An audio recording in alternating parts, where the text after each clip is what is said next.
The Ted Bundy test to moral relativism is this.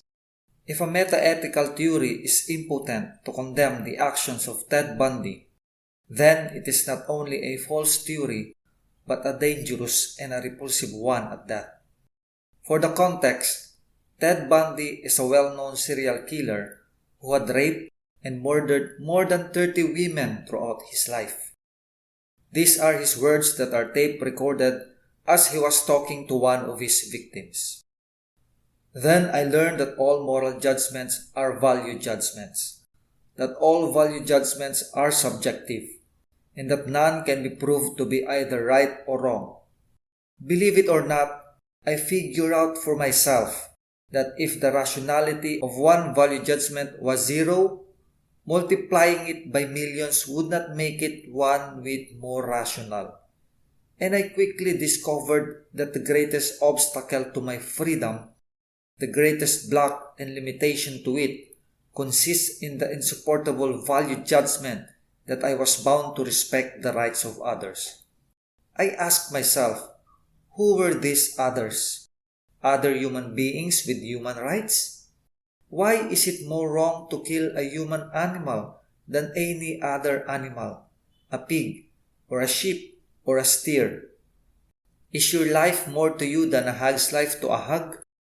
Why should I be willing to sacrifice my pleasure more for the one than for the other?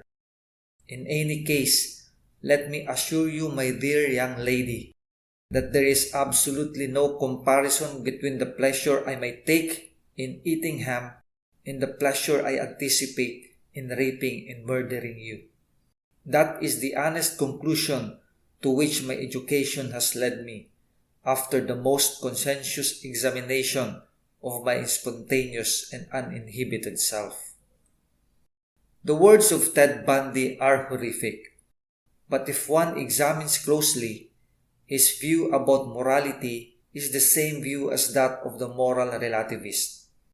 They both believe that moral judgments are relative, and in Ted's case, it is relative to the individual. They both believe that there is no such thing as an objective hierarchy of values, such that the majority of people valuing human life are no better than Ted Bundy, valuing his pleasure more than the life of his victims. Moral disagreements from the relativist viewpoint are much like disagreements over taste. I kind of like this food, you kind of like the other one, and we're both free to do our thing. Most of us value human lives. Ted Bundy happens to like ending them. But here is where we see the problem with moral relativism. Moral disagreements are not like disagreements over taste.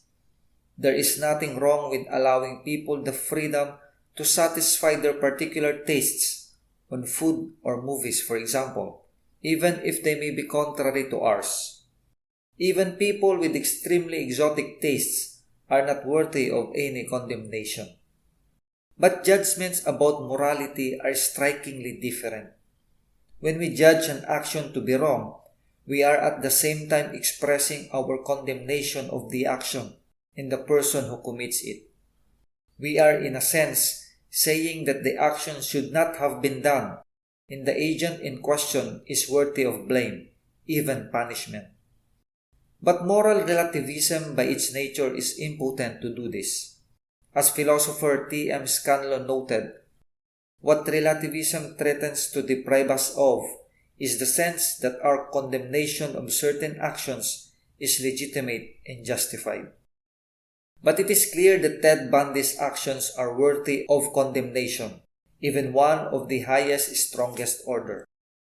And so, a meta-ethical theory that is unable to do so should be judged not only as false, but dangerous. As Scanlon further emphasized, the essential point is that certain moral judgments seem to us clearly true and important. Focusing on cases in which there is a clear victim just helps to make this apparent. Relativism is a threat insofar as it would force us to withdraw those judgments or would undermine their claim to importance. And the moral judgment that what Ted Bundy did to his victims are wrong is one that strikes almost all of us to be clearly true and important. The fact that relativism forces us to withdraw such judgment makes it not only unpalatable but deeply repulsive. What makes the Ted Bundy test a persuasive way to argue against moral relativism? The test is a kind of a reductio ad absurdum argument, literally translated as a reduction to absurdity. It is a way of showing that the claim to be refuted implies something that is ridiculous or absurd in ways that are independent of any particular counterexample. So what is ridiculous about moral relativism? It is the fact that by its own lights, it cannot condemn Ted Bundy for his actions. In fact, it seems to be that Ted Bundy's actions are a logical consequence and largely motivated by his moral relativism. But Ted Bundy's actions are wrong regardless of what he thought about it, or even if it happens that his society approves of such actions. Thus, the Ted Bundy test confirms the falsity of moral relativism.